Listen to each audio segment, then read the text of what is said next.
What's up, Nitro Gang? This is my 2002 Tamiya Terra Crusher. I got this a couple years ago. I've made about 2 videos on it so far, and then nobody's heard from this. No one's seen an update. So what's been going on with it? Well, the other day, I was helping out some of my fellow Nitro Gang members in a community group on Facebook, right? Because I'm not just a Facebook troll. I answer all my comments. I even participate in a lot of the conversations in the RC Nitro groups on Facebook. So there it is. By the way, this is just an old magazine I had laying around because, you know, I collect old vintage magazines. You guys could take a look at the original ad of this Terra Crusher. Look how freaking cool it is. It's radio control Nitro. This was, I think, owned by a Radio Control Car Action magazine from October 2002. Freaking cool. And on the side over here, we have the updated Tamiya TNX. So we'll talk about, you know, what the TNX is, what's wrong with this one, all that kind of stuff.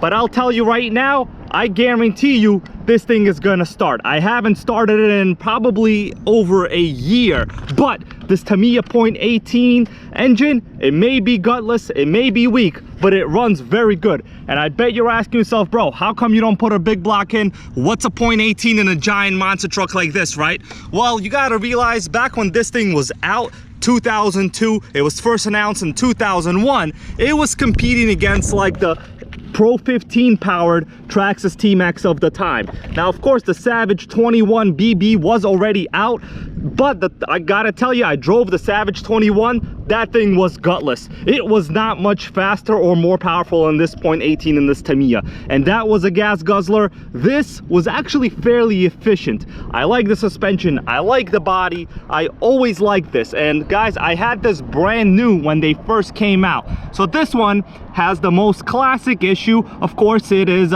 transmission related. These have what's known as a Frat transmission, and there's actually a whole PDF here. Let me show you a picture of it on how to tune it, how to adjust it. So the Frat transmission is very unique. Let me remove the body here and I'll show you guys, but this is gonna be the bulk of this video, talking about the Frat transmission, right? So what is it? The Frat. No, it didn't go to the frat party. It's not in a fraternity, although it likes the sorority type of chicks, you know what I'm saying? Anyway, the Frat transmission, here it goes, Frat. What that means is piece of crap. Actually, no guys, I'm just kidding. It's quite a cool design. Let me remove the radio box cover here and I'll show you exactly what it is. What's unique about this is the fact that it only uses a 2-channel radio system, and you have reverse. Now the t-maxx and basically every other Nitro truck on the market, the way they operate the reverse is by using a 3rd channel. This does not have a 3rd channel. It has a very complicated linkage setup here, dual disc vented brakes, and actually a 5th scale steering servo. Let me show you a little clip here back from like a while ago when I was replacing the receiver. So I decided to show you guys that this actually has a 5th scale steering servo. Let's take a little break, watch this. Let's take a quick look at the 5th scale steering servo on this thing. I mean, look at how massive that is. I opened up the radio box with just a couple screws. I'm gonna be replacing the radio system here, so I gotta remove this old AM 2-channel receiver. Gonna be replacing it with this Fly Sky system. But look at this, I have a regular HPI steering servo. Look at how tiny this regular servo is compared to the 5th scale servo. So I wasn't joking around, guys. I mean, I've never seen such a huge servo in an 8th scale RC from, you know, the year 2002. Nice.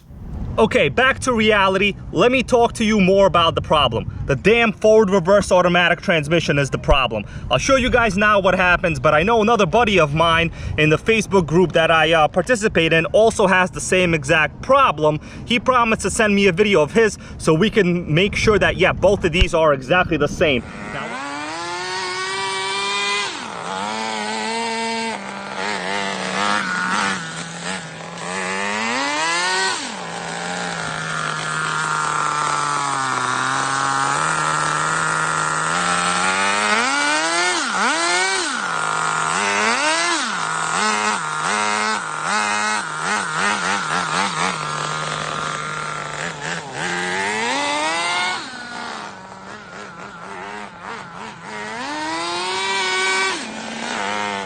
Now what happens is it seems like it is slipping. I'm gonna demonstrate it for you in a little bit, but this thing is very complicated. And yeah, I know what you're thinking. This engine is like super small, but it is very cool. We have an electric start system. I have the plug wire disconnected right now just because, you know, I don't feel like having it connected. Look at this huge gas tank. I like this thing. This gas tank even has a primer. Man, I really wish they would include primers in modern Nitro RCs, but they really just do not. Now, if you're asking yourself, why don't you get a big block? You know, well, not that easy. Look at how tight everything is here in this chassis. Back when I had this brand new years ago, I wound up having to get a new era big block conversion kit that was like in the mid $200. Came with a much thicker chassis, came with some kind of relocation setup here, and I did run an Offner Hyper 8 port in here. That big block pretty much destroyed the transmission. I wound up doing a forward only conversion. This one does not have any mods. This Terra Crusher, other than the radio system, is as stock as possible. I love this thing. Look at the suspension. It just, you know, I never did anything to these shocks. This thing is not light, but the suspension is pretty soft. It's dampened well. I love this thing. It's solid. Look at the drive shafts over here, guys. I'm gonna show you the drive shafts. They are really thick. I mean, this is literally no joke. The entire drivetrain is pretty good, other than the transmission, of course. Now, something to consider, it is possible that over the years, you know, the linkages have become distorted. It's possible. I remember when I had this brand new, I never had a single issue with the transmission shifting of any kind. And now it seems that all of these Terra Crushers, which were only in production for 2 years, have developed issues. The Tamiya TNX, which I showed you in the magazine earlier, is a little bit different because it did away with the reverse. It still had the similar chassis layout. It had a different style color chassis. It was silver, not anodized blue, and it still had the electric start. It still had the 18 engine. It was a little bit modified, I think, at that point. But this thing is just so cool. Check this out, guys. Look at what I'm pointing to right here. This is the flywheel. I know you're asking yourself, why are there like little ribs on it, right? Well, this is a built-in cooling fan on the flywheel. Very interesting. I remember when this first came out, this was the first time I've seen a flywheel with like a built-in looking fan like this. Not much different than any fit scale gas RC today, because the flywheels really are not much different than the fans that are used on fit scale gas RCs, which constantly blow air over the motor. So Tamiya was really ahead of its time. Now, of course, not everything here is performance oriented, you know, like this 90-degree header, the not metal pipe, but the system runs really good. The carburetor, it's meant for noobs. I'm gonna tell you right now, the carburetor is for noobs. Why? Because it only has a single needle here. There is no low speed needle adjustment on this side. This was pretty common at the time. Even the HPI 15FE and a lot of those low end motors, the carbs only had one needle, and the low speed needle was already preset to how it was. So there's really no way you could mess this up. You only had one needle to adjust here in terms of the tune, other than the idle speed needle, of course. Tamiya's attention to detail is remarkable. I even love this body clip. I have never been able to find such a good body clip. I know they use these on a lot of the RCs. The lunchbox comes with these. These are so easy to remove. They have a very large, nice big hoop here. Loop rather, you know, this is not an earring, so this is a loop, not a hoop, right? Anyway, pretty awesome body clip. It's things like these that really make you kind of love this thing. Even these little stickers everywhere, it says danger, flammable. Well, obvious, bro, obvious. Forward reverse automatic transmission, man, their branding was like freaking remarkable. Danger, rotating parts, guys. I wouldn't be surprised if there was like a nuclear symbol somewhere on here. In fact, maybe I should put one on here. It's so damn cool. I like it. Let's see how heavy it is. I have a digital luggage scale here. I wouldn't be surprised if this is like, you know, 12, 13 pounds. Here we go. We're gonna look at the luggage. Let's see how heavy this is. Okay, so we are getting 12 pounds with no fuel, with no body. So 12 pounds, not a light RC. Yeah, 0.18 powered engine. I think in terms of horsepower, it was, you know, it was definitely under 1 horsepower. For such a heavy truck, this is the problem. But it's also not the end of the world. The transmission here is the end of the world. Here's a closer look at the TNX. It says the most dominant truck for 2004. As I said, this was more or less the Tamiya TNX that was lightened. It had wheels that did not have this giant chevron design. These wheels are super heavy, but they are great. They do not wear at all because guess what? This thing is underpowered and the wheels are freaking huge. So I like that. I like chevron tires. You guys could still see it has the 2-speed transmission, but now they are no longer advertising any sort of reverse. The engine itself on the TNX was also completely different. It says made in collaboration with OS Engines, the 3cc FS18 RS Nitro engine features a high-performance dual-needle slide valve carburetor, race-inspired crankshaft, and aggressive porting that provides power output that rivals many 21 engines. That is nice. So yeah, it seems like it had a better engine. If I can get myself a TNX on eBay, I probably would, but these trucks were fairly rare at the time and not many people wound up buying them. And to this day, there really isn't that many for sale on eBay, including these original Terra Crushers. Their runtime was like, you know, 2 years in production. So compared to the Savage, which had a runtime of over, I would say, more than 15 years, yeah, these are pretty rare just based on production run alone.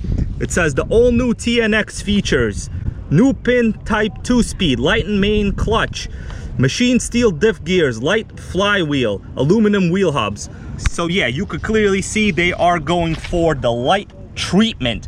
Whether it was good or bad, I would probably say it really didn't do much because the TNX was also not a hit at all. At the same time, the Savage 25 was coming out. You had the associated MGT, which was pretty much kicking ass, and I still have my MGT 8.0. But the Tamiya Terra Crusher is a very beautiful car. It is highly complex in terms of its engineering alone, and for that I think everybody owes the Terra Crusher some respect. Tamiya was never really killing it in the nitro market. It took them a while. This was their first 8-scale, pretty much successful, ready to run nitro truck, and mine is still okay. Nothing broken other than the damn transmission, which right now I'm gonna start it up. Hopefully I'll show you the problem and I'll try to adjust it.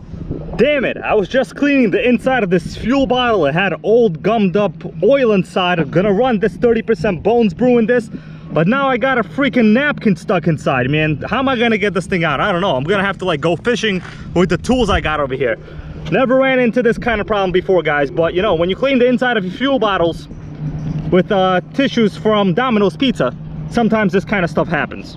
All right, Nitro Gang, let's do this. I got everything set up. Of course, the starter unit has not held up well with time. This plastic is relatively fragile, you know, it's cracking all over. And I am also missing the fuse. This normally runs a 20 amp fuse, but for now, I just have a piece of metal here bridging the gap. Not a great idea, but it will work. I have checked it before, so, you know, if anything happens, don't run this for more than like a couple seconds. Not the best idea here possible, but I got no choice. I was looking for these fuses. They are generally generic fuses.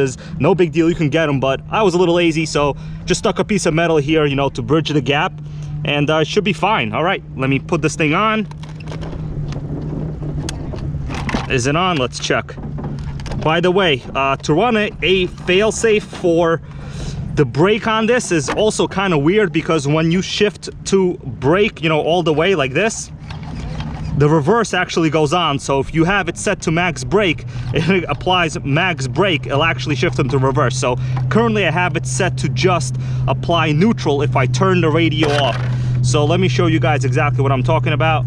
I'll power the system down. Just observe the carb throttle rod here. Okay, so it basically just goes back to the lowest idle possible.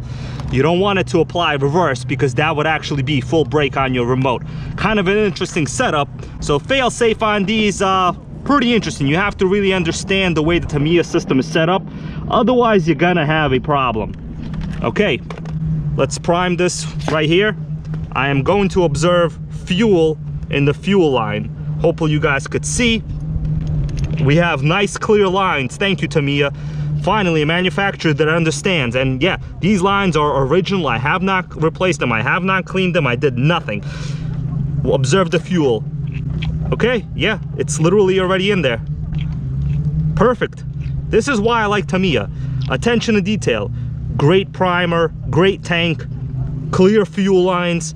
Not original air filter. I don't have the original filter, and some of the components here protecting the spur and the flywheel are taken off just so I could have an easy work environment. And of course, this does have a glow plug wire just like the Traxxas electric start system, but I removed it because I prefer to use my own glow starter. All right, let's see what happens, guys. Hopefully not a disaster happens, right? I'm gonna put this in. I have to kind of hold it with two hands, not that comfortable. Wow, wow, did you hear that? Right away, unbelievable. This is what you call a Tamiya, baby. Look at all that oil. This thing is so freaking rich. I like it. Let me lower the throttle a little. Okay. Seems to be rolling forward a little. It's possible the clutch springs have worn over time and the clutch is not holding that well. But yeah, look how beautiful this thing runs. Terrible setup right here. You know what, let me remove this. I love this thing. No, let me put it back on. It's gonna be very oily. That is a lot of smoke right there. Brake, reverse, forward, reverse, forward, just idle, you know, reverse. Yeah, so the transmission between the brake and the reverse is like really sudden. But it's running. Look at that. Look at that reverse, baby. But you hear that slipping? It's not supposed to be doing that. Yeah, so just shut up, it's a little rich. So the reverse works, the brake works, but it just spins out when you're applying too much throttle. And I know many of you guys probably think this is the spur gear, that the slipper clutch is not tight. Well, I got news for you, it's not. It is really tight. Let me show you what I'm talking about in the radio box. It's something with the linkages. Now that you guys saw this thing actually runs, the reverse works, the brake works, engine starts. Let me show you this super complicated design. I'm gonna try to get close here as I'm doing it and observe the throttle here as I press it. So this is full forward, right? We have a whole bunch of linkages right over here. We have 3 rods. This is the throttle one, the one that goes straight to the carburetor. This is the forward reverse linkage. And this is the brake. So what happens is as you apply the throttle, your brake is opening up, right? Brake cam, and this thing is actually pushing forward in. You can't see it, but watch this. When I apply brakes, see what happens? And reverse, this rod pulls out of the transmission, the brakes get applied, and the carburetor also gets opened. So we're talking like massive movement over here. This is like complicated. So for now, I think I'm gonna do some more research and then come back to this later. It goes without saying that running a reverse through an automatic transmission without a third channel with like a bunch of complicated clutches in the transmission is not easy. You have so much stuff going on here, like 3 rods are moving all around here, and this is all accomplished with just 1 servo. Tamiya did some crazy engineering, but I gotta be honest with you, the simplicity of the t-maxx reverse system clearly has stood the test of time. It's possible that over the years, the plastics here have slightly degraded or whatever. Maybe the servo is not too good, but I need to work on these linkages. I might do this off camera because yeah, this is gonna take me forever. So thanks so much for watching, guys. Report my results to you later.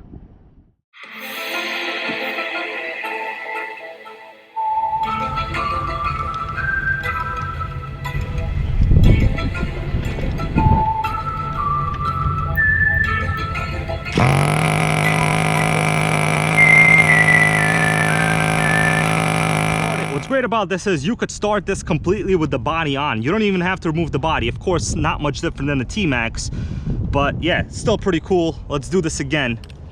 I'm gonna try it with the body on. I just want to demonstrate to you guys the Tamiya Terra Crusher. You know, what's there to demonstrate? I'm gonna shut up and run it. Look how great it starts. Amazing. Gotta raise the throttle a little. All right. Perfect startup. All right, I'm gonna go slow. Okay, while it runs. But there's still slippage in that transmission. You can hear it's overpowering itself. Reverse works. Forward. Yeah, these motors ran pretty hot from what I remember when they were new. And that has not changed, actually, believe it or not.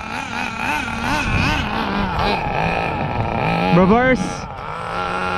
So the reverse is terrific on this. The brakes are like, that's always what they're like. Nothing you can do about them. They're not gonna be smooth ever. Right? Reverse, baby. Yeah, but when I accelerate, listen to this, guys. When I accelerate, you could hear.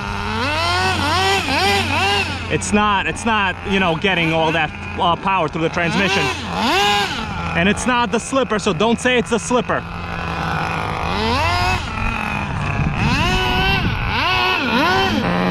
By the way, as you drive this, you have to be very careful with how much throttle, how much brake you press, because you go too much, it automatically goes to reverse. So you have to stop first, and then, well, sometimes the reverse doesn't even engage. Okay, so now it's fine. It's these damn linkages, man. You hear that? It's slipping through. And I know a lot of people that have these Terra Crushers have the same exact issue. I'm not the only one. I never thought the engine would be so good and the transmission over time would just do this.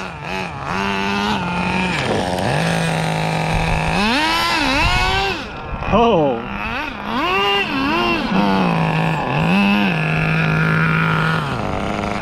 But it runs great, so I think for now, you know, I'm not gonna be adjusting it here in the field.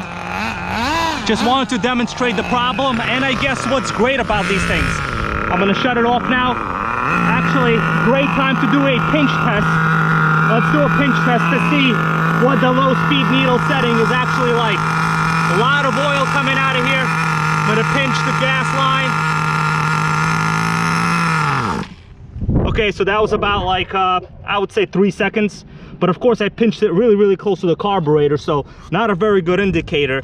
Tamiya routed the fuel lines using the zip tie along the bottom of the chassis. This is still original, guys. I didn't even do this. And even when your transmission sucks the way it does here, you still gotta love it. I mean, there's still things here that surprise me to this day. I remember when I first got this, it like blew me away. The quality, the suspension, you know, the massive chevron style wheels here, which if you notice, even the chrome plating on the wheel is original. It has not flaked off.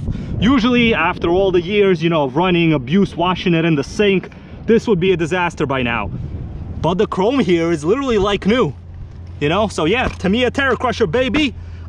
All right, guys, thanks so much for watching. I got stuff to do, things to adjust, videos to edit.